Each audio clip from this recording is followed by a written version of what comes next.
It started with a moment no one expected. A quiet essay published on the anniversary of JFK's assassination. But inside it, Tatiana Schlossberg, JFK's granddaughter, revealed something she had kept private for months. She's fighting terminal acute myeloid leukemia, and according to her doctor, she may have about a year left. Tatiana's life changed right after the birth of her second child in 2024. What should have been a routine check turned into a nightmare when her doctor noticed her white blood cell count was far too high. More tests followed, and then the truth landed hard. She wasn't just sick. She was dealing with a rare, aggressive mutation of leukemia normally seen in older adults. A mutation that gives doctors very few options and patients even fewer guarantees. From that moment, her world became hospitals, treatments, and a battle to stay alive long enough for her children to remember her face. She went through round after round of chemotherapy. She endured not one, but 2 stem cell transplants, the first from her sister, the second from a donor she had never met.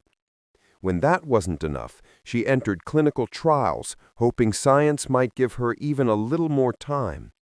But then came the moment no patient wants to hear.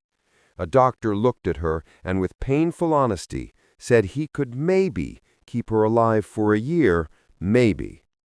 It's the kind of sentence that forces a person to rethink everything, their priorities, their time, their legacy. And for Tatiana, it meant wondering whether her kids would have any memories of her at all. Even with all this, Tatiana's strength didn't come from denial or anger. It came from the people holding her up.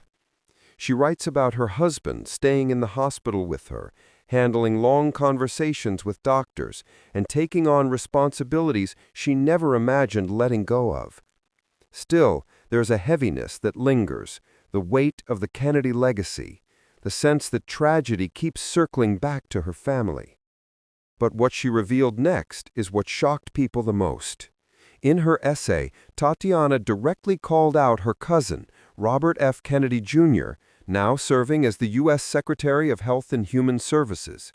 She criticized the policies he supported, specifically his efforts to cut massive funding from mRNA research, the same technology that, according to many scientists, could open doors to new cancer treatments.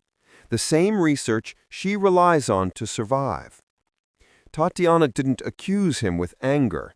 Instead, she warned that decisions like his don't just affect policy documents or budgets, they affect real patients, families, and futures.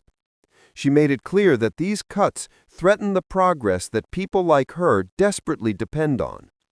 She connected her personal battle to a broader one, asking how a nation can advance medicine when its leaders are pulling away from the very fields that save lives. Publishing this on the anniversary of her grandfather's assassination wasn't just symbolic. It was a reminder of how deeply the Kennedy family has lived through loss. And now a new generation is facing a different kind of fight, one with no clear ending and no political shield. Still, Tatiana doesn't let the story close on despair. She focuses on love, presence, and every moment she still has with her family. She turns her pain into purpose, using her voice while she still has time to push for better research, better policies, and better compassion for people battling illnesses like hers. Her story is tragic, powerful, and urgent, a message about life, legacy, and the choices that shape the future of medicine. Tatiana's fight isn't just her own. It's a call for awareness, empathy, and a reminder that behind every policy debate, there are real lives waiting for hope.